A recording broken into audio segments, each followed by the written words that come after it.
ایک زمانہ تھا، ایک درخت کو لوگ پوجنے لگے، تو وہاں ایک صوفی تھا، عبادت گزار تھا، شب زندہ دار تھا. اسے پتا چلا کہ لوگ درخت کو پوج رہے ہیں، تو اس کے دل میں بڑی غیرت جاگی، توحید کی غیرت ہوتی ہے، وہ جاگی اور وہ کھڑا ہوا، اس درخت کو کاٹ دوں گا جس کو لوگ اللہ کا شریک سمجھ رہے ہیں اور پوج رہے ہیں. ہاتھ میں کلہاڑا پکڑا اور اس درخت کو کاٹنے کے لیے نکلا. راستے کے اندر شیطان کھڑا تھا، اس نے کہا میں تو نہیں جانے دوں گا، اور شیطان نے راستہ روکا، اس نے پٹک کے شیطان کو زمین پہ مارا اور اس کی چھاتی پہ بیٹھ گیا. شیطان بہت مکار ہے اور وہ ہر ایک کو ایک طریقے سے نہیں لوٹتا، اس کے بڑے مکر و فریب اور دجل و تلبیسات ہیں.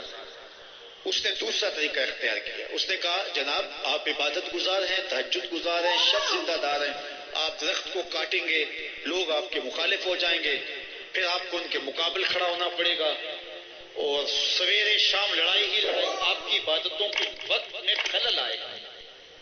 تو آپ نے ان کی قبر میں تھوڑا جانا ہے، آپ کی قبر اپنی ہے، ان کی قبر اپنی ہے، آپ چھوڑیے ان کو.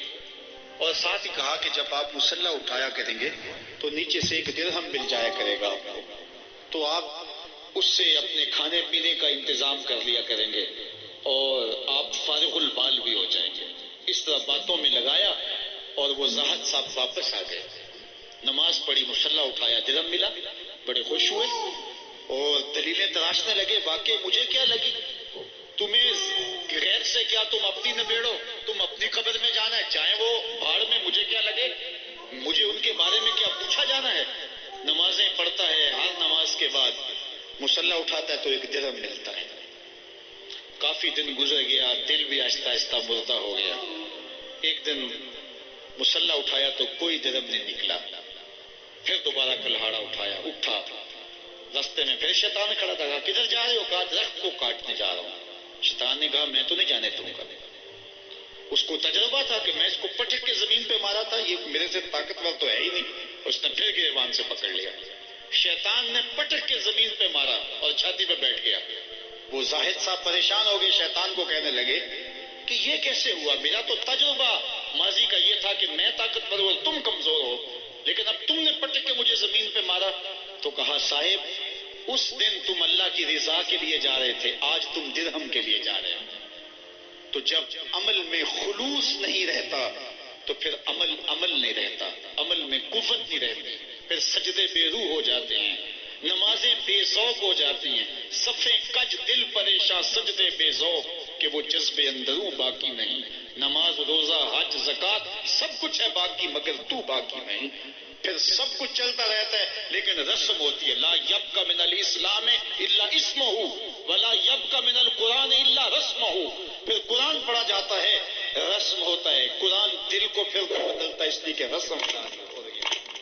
جب رسم ادا ہو رہی ہو تو پھر قرآن دل کو نہیں بدلتا. جب قرآن کے طور پہ پڑھا جا رہا ہو پھر یہ دلوں میں رنگ اتارتا ہے اور معرفت کا نور دیتا ہے اور دلوں کے زنگ اتارتا ہے. اچھی سواری فی زمانہ انسان کی ضرورت ہے.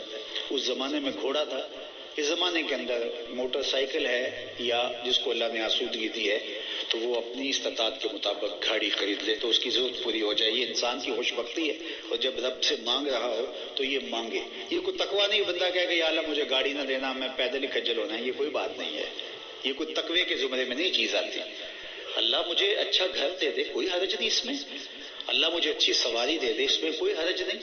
اللہ مجھے صالح دوست دے دے، مجھے اچھے ہمسائے دے دے، مجھے اچھی عادتیں دے دے، مجھے رزق وسیع عطا کر دے، تو یہ مانگنے میں کوئی حرج نہیں ہے. ایک طرف یہ ہے مانگنے میں کوئی حرج نہیں، اور ایک یہ ہے کہ زندگی لگا ان کاموں پہ دینا اور اس کے لیے حلال حرام کی تمیز ہی ختم ہو جائے، یہ ایک دوسری حد ہے. تو یہ دوسری انتہا پسندی سے بھی روکا گیا ہے اور اس انتہا پسندی سے بھی روکا گیا کہ نہیں میں پھٹے ہوئے کپڑے ہی پہننے ہیں. اللہ کے محبوب علیہ الصلوۃ والسلام نے کبھی واجبی سے لباس بھی پہنے ہیں اور کبھی ایسا ہوا ہے کہ حلے آئے ہیں تو حضور نے وہ بھی زیب تن کیے، جو مل گیا حضور نے پہن لیا. حضور علیہ الصلوۃ والسلام کے پاس سواریاں بھی تھیں اور اچھے کھانے بھی حضور نے لیے ہیں، لیکن کبھی جو کی روٹی ہے حضور نے وہ بھی کھائی ہے اور اس پر بھی اللہ کا شکر ادا کیا. تو یہ چیزیں حسنات دنیا سے تعلق رکھتی ہیں. بارگاہ عزتی میں یہ دعا کیجئے کہ اللہ ہمیں حسنات دنیا عطا کرے. دنیا کی حسنات ہی مانگی ہے نا، دنیا کی اچھائیاں مانگی ہیں، برائیاں تو نہیں مانگی. اور یہ چیزیں اگر جائز طریقے سے حاصل ہو جائیں جو حضرات مفسرین نے بیان کیے ہیں تو یہ حسنات دنیا کے زمرے میں آتی ہیں۔ وہ ایک صاحب تھے ایک زمانے میں، وہ بہت سادے رہتے تھے، تو ایک دن وہ تشریف لائے تو انہوں نے ایک جوتا، یہ ہوائی چپل نہیں ہوتی، نیلے رنگ کا پہنا ہوا تھا تو ایک سفید رنگ کا، دو رنگوں کے پہنے ہوئے تھے۔ تو وہ چلے گئے تو مجھے کسی نے کہا کہ یہ بڑی درویشی ہے یار، کہ دیکھو ایک نیلے رنگ کا اور دوسرا سفید رنگ کا، کیا درویشی ہے؟ میں نے کہا یہ مشکل نہیں ہو جاتا دو جوتے خریدنے پڑتے ہیں؟ یہ تو مشکل نہیں ہو جاتا یہ درویشی اختیار کرنے کے لیے کہ دو جوتے خریدیں گے، ایک ادھر سے لیں گے ایک ادھر سے لیں گے، پہن کے جائیں گے؟ میں نے کہا یہ ہمارا دین میں نہیں کہتا۔ کچھ لوگ اس کو دین سمجھتے ہیں، کپڑے اتار کے پھینکے تو فقیر ہوتا ہے، یہ کوئی فقیری نہیں ہے۔ تو اصل اعمال کا دار و مدار نیات پہ۔ ہاں ایسا ہے کہ انسان جلدی میں ہے تو جس طرح کا جوتا پہن لیا، لیکن ایسا نہیں ہے کہ انسان جان بوجھ کے اس طرح کرے، تو یہ بری بات ہے۔